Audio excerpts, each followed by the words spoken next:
Tom Swift and His Electric Runabout by Victor Appleton. Chapter 1. Tom Hopes for a Prize. "Father," exclaimed Tom Swift, looking up from a paper he was reading, "I think I can win that prize." "What prize is that?" inquired the aged inventor, gazing away from a drawing of a complicated machine and pausing his task of making some intricate calculations. "You don't mean to say, Tom, that you're going to try for a government prize for a submarine after all?" "No, not a submarine prize, Dad." And the youth laughed. "Though our Advance would take the prize away from almost any other underwater boat, I imagine. No, it's another prize I'm thinking about." "What do you mean?" "Well, I see by this paper that the Touring Club of America has offered $3,000 for the speediest electric car. The tests are to come off this fall on a new and specially built track on Long Island, and it's to be an endurance contest for 24 hours, or a race for difference. They haven't yet decided. But I'm going to have a try for it, Dad, and besides winning the prize, I think I'll take Andy Foger down a peg." "What's Andy been doing now?" "Oh, nothing more than usual. He's always mean and looking for a chance to make trouble for me. But I didn't refer to anything special. He has a new auto, you know, and he boasts that it's the fastest one in this country. I'll show him that it isn't, for I'm going to win this prize with the speediest car on the road." "But, Tom, you haven't any automobile, you know." And Mr. Swift looked anxiously at his son, who was smiling confidently. "You can't be going to make your motorcycle into an auto, are you?" "No, Dad." "Then how are you going to take part in the prize contest? Besides, electric cars, as far as I know, aren't especially speedy." "I know it, and one reason why this club has arranged the contest is to improve the quality of electric automobiles. I'm going to build an electric runabout, Dad." "An electric runabout? But it will have to be operated with a storage battery, Tom, and you haven't—" "I guess you're going to say I haven't any storage battery, Dad," interrupted Mr. Swift's son. "Well, I haven't yet, but I'm going to have one. I've been working on—" "Oh!" exclaimed the aged inventor with a laugh. "So that's what you've been tinkering over these last few months, eh, Tom? I suspected it was some new invention, but I didn't suppose it was that. Well, how are you coming on with it?" "Pretty good, I think. I've got a new idea for a battery, and I made an experimental one. I gave it some pretty severe tests, and it worked fine."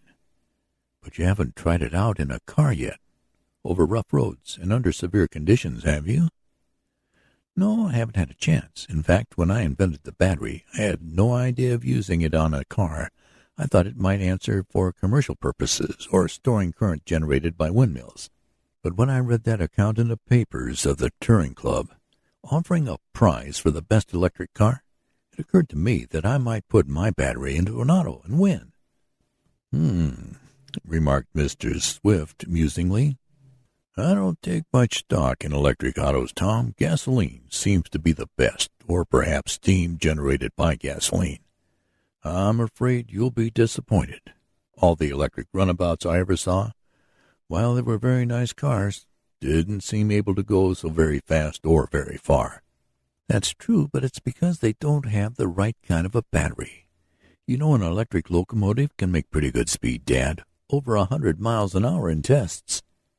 "Yes, but they don't run on storage batteries. They have a third rail and powerful motors." And Mr. Swift looked quizzically at his son. He loved to argue with him, for he said it made Tom think, and often the two would thus thresh out some knotty point of an invention, to the interests of both.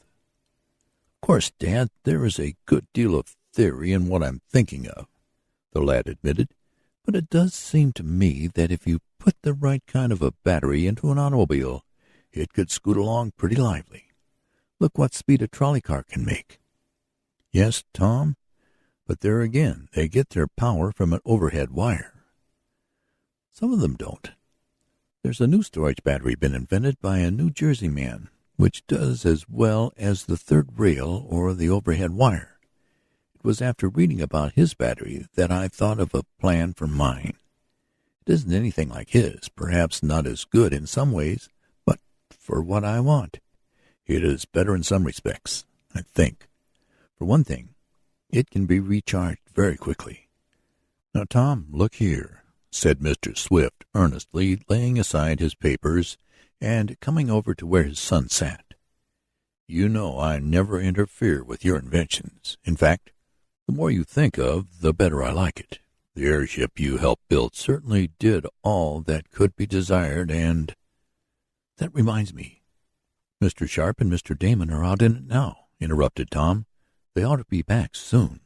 "Yes, Dad, the airship Red Cloud certainly scooted along."